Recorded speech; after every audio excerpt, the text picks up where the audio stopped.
Welcome to the deep dive. Today we are strapping on our conceptual deep sea helmets and plunging into one of philosophy's most challenging and, I think, enduring questions. The philosophy of mind. It really is the question that underpins almost everything else, isn't it? It feels like it. What is the nature of the mind? And Yeah. fundamentally, how is it related to the body? For centuries, the whole dilemma, what we call the mind-body problem, it's dictated how we view consciousness, selfhood, even, the future possibilities of AI. Exactly. And to guide us through this really intricate landscape, we've been given some incredibly rich source material. It was all curated by Dr. Abdul Karim. Yes, and we should definitely offer a sincere thank you to him for gathering all this. It's complex stuff. It really is. Our listener is especially focused on making these historically foundational and, let's be honest, highly technical concepts. Things like substance dualism, functionalism, subjective identity, not just understandable, but deeply insightful. And that's our mission today, to take these philosophical bedrock concepts and translate them into a genuinely digestible deep dive. We are covering enormous ground. Where are we starting? Well, we'll Okay. start with the classic split opened by Descartes in the 17th century. Then we move through the rigorous attempts of modern analytic philosophy to try and close that gap. And we finish up with a radically different perspective. Radically different. A unifying perspective offered by Hegel, which is a whole other way of looking at the problem. So, okay, here's our roadmap. We start with that classic dichotomy, the famous Cartesian dualism. Then we pivot to the powerful unifying attempts of modern materialism to argue that, actually, the mind is just the body. Or at least a function of it. Right, a function of it. And finally, we'll expand our view entirely, looking at this developmental structural understanding of the mind and spirit from G.W.F. Hegel. It's going to be quite a journey. Let's get into it. Yeah. So when we talk about the mind-body problem in its modern context, we are almost certainly starting with René Descartes. Always. You have to start there. He didn't invent the idea of the soul, obviously, but he formalized this split between mind and body in a way that, well, it remains the default starting point for pretty much any contemporary debate. That's absolutely correct. He established what is known as substance dualism. And the key word there is substance. Right. Not just two different properties, but two different stuffs. Exactly. He posits that human beings are an amalgam of two fundamentally, irreducibly distinct kinds of existence. And these two substances are completely non-overlapping in their properties. They're defined by what they are and what they do. Precisely. First, you have the extended material substance. He called it res extensa. The extended thing. Yes, this is the body. Hmm. It's physical. It occupies space. That's what extended means. And crucially, it's subject entirely to the laws of physics. It operates mechanistically, like a clock or any other machine. So this includes your brain, your nerves, all the physical processes. All of it. For Descartes, the body was just a very, very complicated automaton, an elaborate clockwork mechanism subject to physical laws. Okay, so that's substance number one. Substance number two is the unextended immaterial substance, or res cogitans, the thinking thing. The mind, or the soul. Right. And it's defined by its lack of extension. It doesn't occupy space. It doesn't have a spatiotemporal location. And its key characteristics are rationality and consciousness. It's defined by thought, not by mass or volume. The sources really emphasize that while this dualism, it allows for the possibility of an immortal soul, that wasn't his only motivation. Not at all. He was an architect of modern science. So why did he, of all people, insist on carving out this metaphysical space for an immaterial mind? Well, his insistence was driven by the very revolution he was helping to create, as science was showing that the physical world was deterministic and mechanical. A clockwork universe. Exactly. He saw two crucial philosophical needs that just could not be accommodated by a purely mechanical body.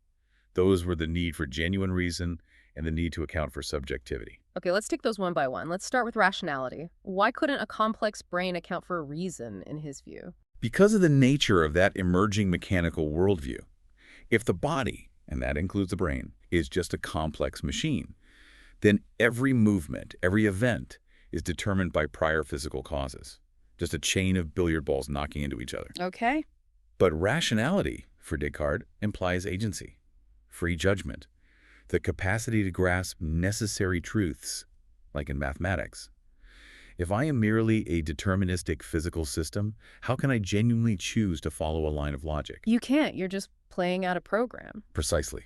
How can I understand that 2 + 2 must equal 4?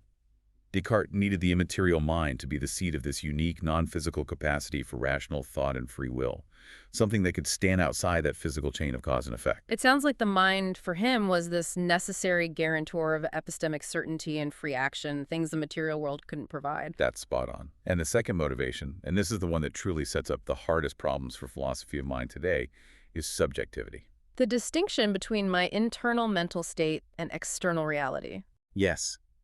The idea that what I perceive or believe is independent of whether the external world corresponds to it. Right. Descartes identified two critical categories of psychological states where this independence holds, and that reinforces the distinctness of the res cogitans, the thinking thing. The first category being intentional states. So beliefs, desires, judgments. Right. Consider the example from the source material, believing in a golden mountain. Okay. The content of that belief, the idea, the concept of a golden mountain, is fixed and definite in your mind. This content, this intentional structure, is what it is, regardless of whether a golden mountain actually exists in external reality. So the meaning of the thought is fixed internally, even if the thought fails to refer to anything real. Exactly. This is why his famous evil demon hypothesis works. He worried the entire world could be a radical illusion, but even then, the content of his thoughts about the world remained certain and internal. The thought itself, the intention, is self-contained. That quality of aboutness, a thought being about something, that seems fundamentally different from a physical property like mass or charge. It does. And the second category, and this is arguably the one that generates the most debate now, is the phenomenal states. What we now often call qualia. Yes, qualia, sensations. These are things like the feeling of pain, the taste of an apple, or the experience of hearing a specific musical note. The raw feels. The raw feels. Descartes' insight here is that the qualitative aspect of these experiences, how they feel, the conscious awareness, is distinct and separate from the physical cause. The pain I feel is a mental event that exists as a subjective quality, and it's separate from the C-fiber firing in the nervous system that might have caused it. A physical description of a brain state is an objective third-person account, but qualia, that's inherently a subjective first-person reality. And for Descartes, dualism was the only way to safeguard these core features, rational certainty and subjective reality. But this elegance comes at a catastrophic cost, the interaction problem. The big one. If we have two distinct substances, one extended and material, the other unextended and immaterial, how on earth do they interact? This is the massive challenge that really doomed classical dualism. Descartes, he attempted to solve it. He postulated that the interaction happens in the pineal gland in the brain. Why there? It's a small, centrally located organ, and he mistakenly believed it was unique to humans. But even so, that doesn't solve the metaphysical problem. No, it just pinpoints the location. It doesn't explain the mechanism. Right. If the mind is truly unextended, how can it apply force or receive input from something that is extended and located in space and time? How can something non-physical cause a physical event? That's the core technical difficulty. It seems to violate one of the most fundamental assumptions of modern science, the causal closure of the physical world. Can you break that down, causal closure? Sure. The principle of causal closure states that every physical event has a sufficient physical cause. There are no gaps in the physical chain of events. So if the immaterial mind, which is non-physical, can intervene and cause a physical event, like you deciding to lift your arm and then your arm goes up, then the chain of physical causality is broken. A non-physical cause creates a physical effect. And that is deeply problematic for a scientific materialist worldview. So Descartes gave us the framework, but he also gave us this unbridgeable chasm.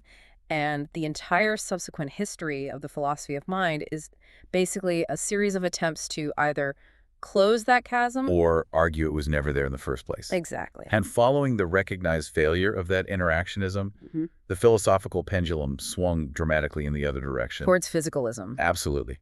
Much of this subsequent analytic philosophy of mind adopted a strong preference for physicalism, the metaphysical view that everything that exists is ultimately physical. It aligns with scientific realism. The goal became to naturalize the mind. To show it's just a complex part of the physical world? To reduce it back into the body, essentially. So what was the first and maybe the most straightforward attempt to do that?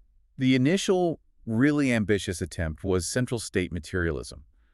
It's more commonly known as the identity theory. Okay. This was the most direct reductionist move pioneered by philosophers like J.J.C. Smart and U.T. Place in the mid-20th century. And their core claim was that mental states are literally identical to specific brain states. Literally, Mhm. not just correlated. The claim is that pain is C-fiber firing. So they were proposing a type identity. Exactly. The psychological type, so the type of mental state called pain, is one and the same as a specific neurological type, the type of brain state called C-fiber firing. It was meant to be an empirical hypothesis, right? Like science discovering that water is H2O. That was the model. Yeah. And you can see the appeal. It's elegant. If science can successfully reduce psychological concepts to neuroscientific ones, the mind-body problem just evaporates. It ran headfirst into a problem that proved to be its undoing. The problem of multiple realizability. This is the Achilles heel of that strict type identity theory, an idea popularized by philosophers like Hilary Putnam. It really is. Because if we accept the identity theory's claim that pain is identical to C-fiber firing, then logically, only creatures possessing C-fibers can feel pain. Which seems obviously wrong. I mean, my dog seems to feel pain. What about an octopus or some hypothetical silicon-based alien? Precisely. They clearly exhibit pain behavior. They likely possess some internal functional equivalent of our pain system, even if they lack our specific neurological makeup. So the technical difficulty is that the mental type pain can be realized or instantiated in a huge variety of different physical types. Human C-fibers, dog neurons, alien biochemistry, maybe silicon chips one day. Since the mental state isn't identical across all these physical bases, it can't be reduced to a single physical type. Okay, so that's the lesson learned. We can't reduce mental types to physical types, so if we want to remain physicalists, we have to get more abstract. More sophisticated, yeah. If we can't define the mind by its matter, maybe we define it by its function. And this leads us directly to functionalism. Which is arguably the dominant view in the philosophy of mind today, especially in cognitive science and AI research. Because it takes the lessons of multiple realizability seriously. It does. It shifts the focus entirely from the substrate, the physical stuff, to the causal role of the mental state. Okay, let's break down that causal role definition. What makes a mental state, say, M, functionally defined? Well, a mental state is defined by its position in a complex causal network. It's characterized by three things. Go on. One, its inputs, the sensory data that typically cause it. So for pain, physical damage is an input. Okay. Two, its relations to other mental states, how it interacts with other states. Pain causes the belief that something is wrong and the desire to make it stop. Makes sense. And three, its outputs, the behavioral response it typically triggers. Pain causes shouting, grimacing, withdrawal. And this allows for that classic analogy. The mind is the software and the brain is the hardware. A truly effective analogy. The software, the function, can run on many different kinds of hardware. Multiple realizability is solved. So if you have two systems, a human and a sophisticated computer that take the same input, a stubbed toe, and run the same internal process and produce the same output shouting, ouch, then functionally they're identical. And therefore, the functionalist would say, both are in the mental state called pain. This seems highly plausible for states like belief or computation or memory storage, things that are inherently about information processing. It's the best attempt so far to provide that naturalizing account. It respects the science. However, not all physicalists were satisfied. Why not? Some felt that functionalism, while it solved multiple realizability, was still too soft on what they called folk psychology. Our everyday psychological explanations, using terms like belief and desire. Yes, and this dissatisfaction led to the most radical physicalist position of all, eliminative materialism. The eliminativists say, if you can't reduce it to neuroscience and functionalism is too abstract, then those concepts simply don't exist. That is a staggering claim. It is.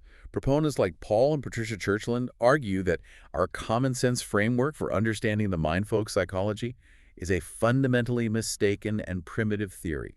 A false theory. A false theory. They claim it has failed to make progress, it struggles to explain things like sleep, memory, or learning, and it's largely incompatible with mature neuroscience. So they see belief and desire as analogous to pre-scientific concepts that were just proven wrong, like phlogiston in chemistry. That's the perfect analogy. Phlogiston was an explanatory concept for combustion that turned out to be completely wrong. It was replaced by oxidation.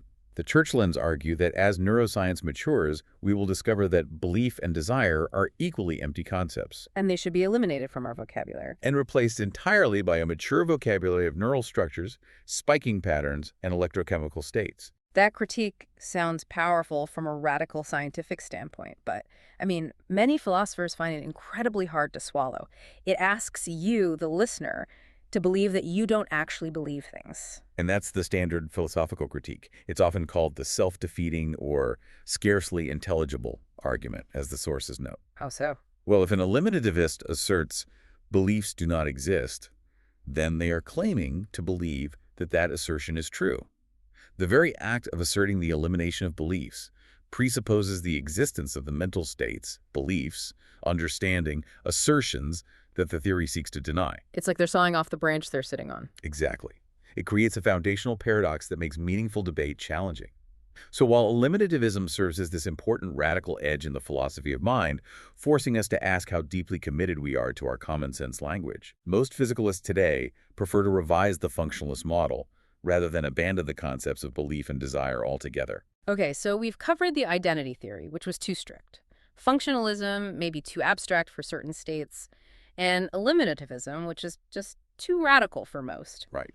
But regardless of the approach, modern physicalism keeps running into the same wall that Descartes identified 4 centuries ago. A wall of subjectivity. And here's where it gets really, really interesting, because functionalism, as good as it is, really struggles with capturing what it feels like to be an entity. And this failure to capture the inner subjective quality of sensations is known as the problem of qualia. Qualia. Qualia refers specifically to that intrinsic, non-representational qualitative aspect of experience.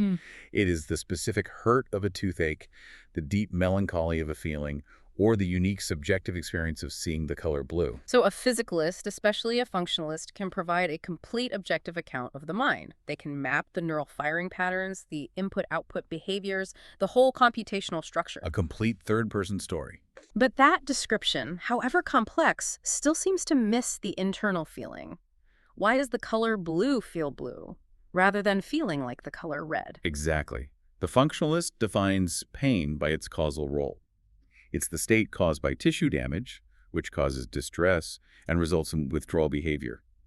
But they have successfully explained the function of pain, not the feeling of pain. Right. If we built a machine that perfectly replicated this causal role, we would still be left wondering, does it feel anything?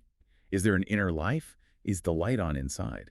This inability to explain subjective experience from physical data alone is what the philosopher David Chalmers famously dubbed the hard problem of consciousness. Right. He separates the easy problems from the hard problem. And the easy problems are mapping, function explaining, attention, memory, discrimination, things science is good at.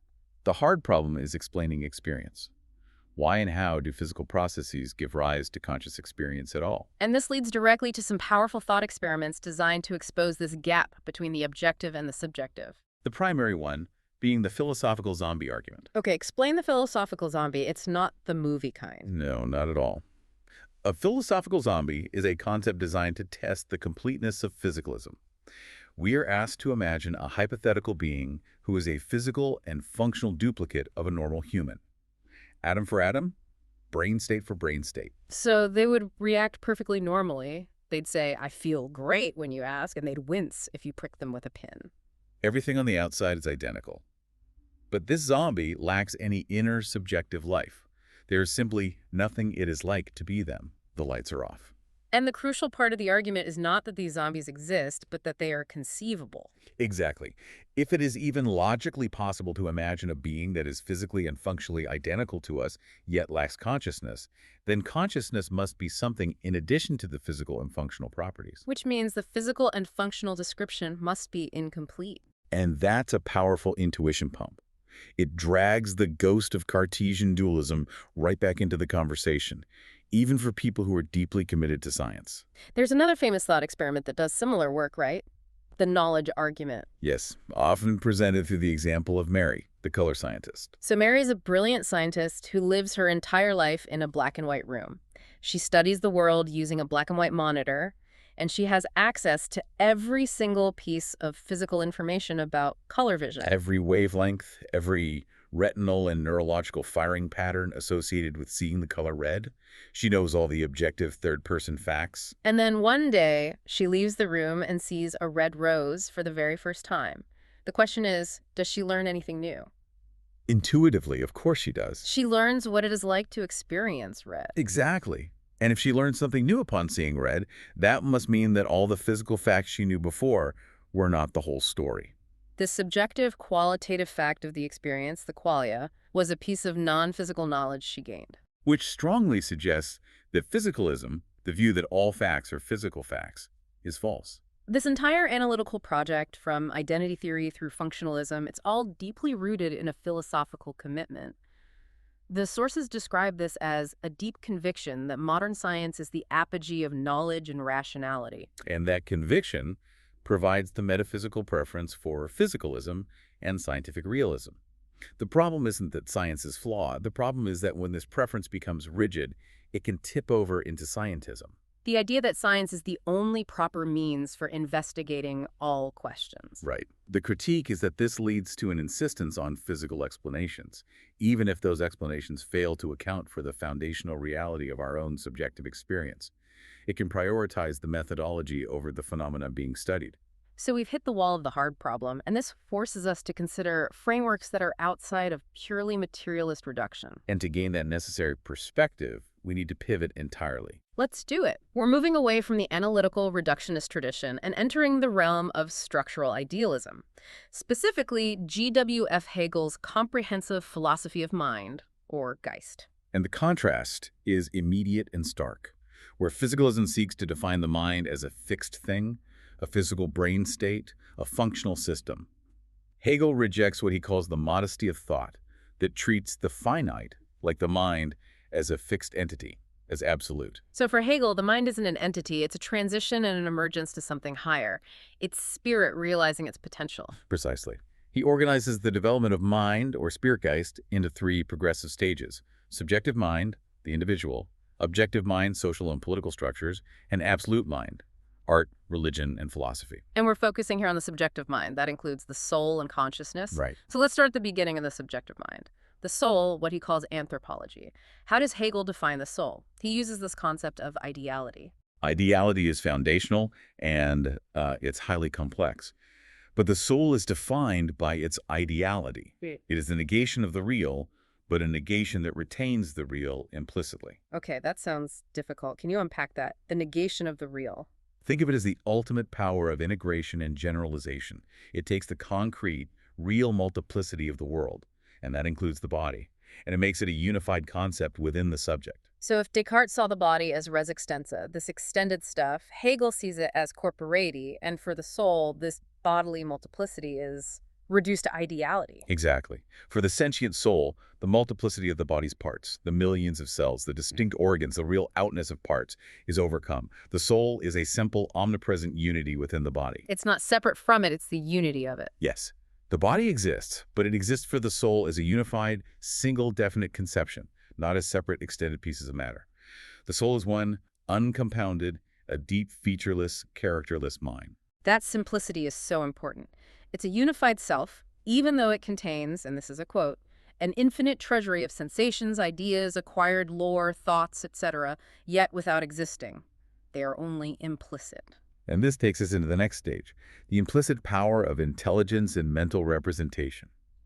This infinite treasury of latent content is what Hegel calls the subconscious mind, or pit, a night-like repository where infinite images and representations are stored out of consciousness. That sounds remarkably like he's describing the subconscious mind long before Freud. He is, but with a specific philosophical function. This latent content is the existent universal that precedes conscious realization. What does that mean, an existent universal? Well, the source material compares it to a germ, a seed. A germ is tiny, but it affirmatively contains, in virtual possibility, all the complex qualities that later come into existence: the plant, the structure, the flower. The images in our mind are stored in the subconscious pit as potential universals, ready to be recalled and developed into conscious thought. Okay, so the mind moves from this implicit unity, the soul, and this latent intelligence, the mind, into the explicit stage of consciousness. Correct. What's required for consciousness to exist in this Hegelian model? Consciousness, by its very nature, requires the reciprocal independence of subject and object. I am the subject, and I am conscious of an object that is distinct and separate from me. The world is out there. This is the foundational split of immediate awareness. And the transition to self-consciousness happens when that split collapses. Precisely. The goal of the mind is to find itself, and it does that by overcoming that external distinction. The moment the object is no longer distinct from the subject, when the ego, in its judgment, takes itself as its own object, consciousness vanishes and passes into self-consciousness. The self recognizes its own unity. This realization of subjective unity requires a dynamic struggle, famously illustrated by his analogy of the battle of recognition. Why is recognition a battle? Because the self can't achieve its freedom simply by recognizing itself in a mirror. That's not enough. It must be recognized by another self-conscious entity. Yeah. And this dynamic is a struggle, because each individual must suppress the mere immediacy, the natural being of the other, and fundamentally overcome their own mere immediacy. And what does that mere immediacy consist of? That is the crucial link back to the body. Our own corporeity, our physical existence, our natural being, serves as the immediate sign and tool for relating to others. I see. To achieve genuine freedom and full self-consciousness, we have to overcome this limitation of mere natural existence, the body, or the immediate self, to gain recognition as a free, rational spirit. Self-consciousness is thus a social and developmental achievement, not just a given biological state. This process of moving beyond mere immediacy seems essential for mental health in Hegel's view, which brings us to his really interesting take on insanity. Yes, insanity for him is not just a chemical imbalance or a purely physiological disease. It's a psychical disease of body and mind alike.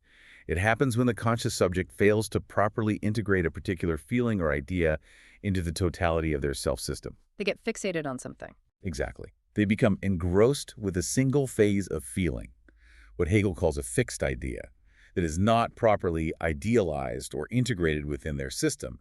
The subject is in contradiction with themselves. So they have the totality of their consciousness, but this one single particular fixed phase remains isolated. It's treated like an external reality rather than an internal part of them. It's a philosophical failure to unify the self.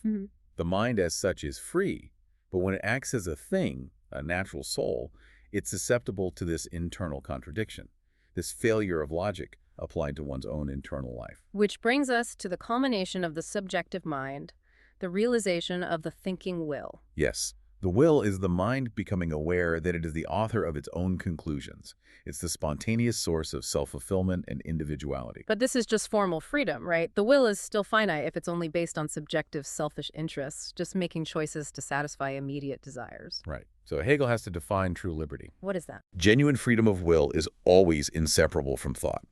True liberty, achieved in the shape of the moral life, means the will find its purpose in universal content. So ethical principles, laws, the good of the community, not just my own subjective interests. Exactly. And the only path to this freedom is through rational thought. He says it is absurd to seek to banish thought from the moral, religious, and law-abiding life. You cannot have true morality based purely on feeling. And the ultimate synthesis is the unity of reason. Yes. Hegel argues there is only one reason in the human being, and it governs feeling, volition, and thought. To try and separate these faculties, as many earlier philosophers did, is a logical error. If your feelings are right, it's because their content is intrinsically universal, or it's derived from the thinking mind. This whole developmental structural view aims to show how the mind, starting from this latent natural unity, emerges into an actual free spirit. Through a rational and necessary process of overcoming immediacy and achieving universal self-awareness. That's it. Wow. We have completed an exceptionally broad and deep journey through the philosophy of mind. We certainly have. We began with the historical necessity of Descartes' dualism, distinguishing that immaterial, unextended mind from the extended mechanistic body. All driven by the needs of rationality and subjectivity. And we saw how that led to materialist attempts to close the chasm, the strict type identity theory, which failed because of multiple realizability. Leading to the sophisticated, computation-friendly functionalism. Which defines mind by causal role, but still struggles with the subjective internal reality, the qualia, which gives rise to that enduring, hard problem of consciousness. And the unnerving conceivability of the philosophical zombie. And then finally, we examined the profound unifying framework offered by Hegelian structuralism, which moves beyond reduction by viewing the mind as a developmental process of spirit. A process that integrates the body's multiplicity into the soul's ideality and achieves freedom and truth by raising its particular feelings into universal, rational content. A completely different way of framing the question. So what stands out to you, the listener, in this deep dive into the very nature of self? Whether you find the scientific rigor of the materialist approaches more compelling, or the structural completeness of the Hegelian model more profound, the tension remains exactly where Descartes placed it. Mhm. It's the tension between the physical mechanisms we can objectively measure and the subjective, qualitative self that experiences them. And we've seen that even in the most rational systems, like Hegel's, the body and its immediacy remain the crucial obstacle and, at the same time, the tool for the mind's realization. It feels like we've established that the materialists struggle with the experience of the mind, while Descartes and the idealists struggle with the location and interaction of the mind. Which leaves us with a provocative final thought, building on all the excellent material Dr. Abdul Karim provided. If the concept of the mind is perpetually evolving, with philosophers constantly revising its definition based on new science, new logic, or new metaphysical systems, does our current limited understanding of the mind determine what the mind is? Or are we simply documenting an objective essence that perpetually eludes our current incomplete definitions? In other words, is the map we are drawing defining the territory, or are we just watching the territory continually shift and change, forcing us to constantly redraw the map? The answer to that question might be the last remaining secret of the human experience. Something to ponder until our next deep dive.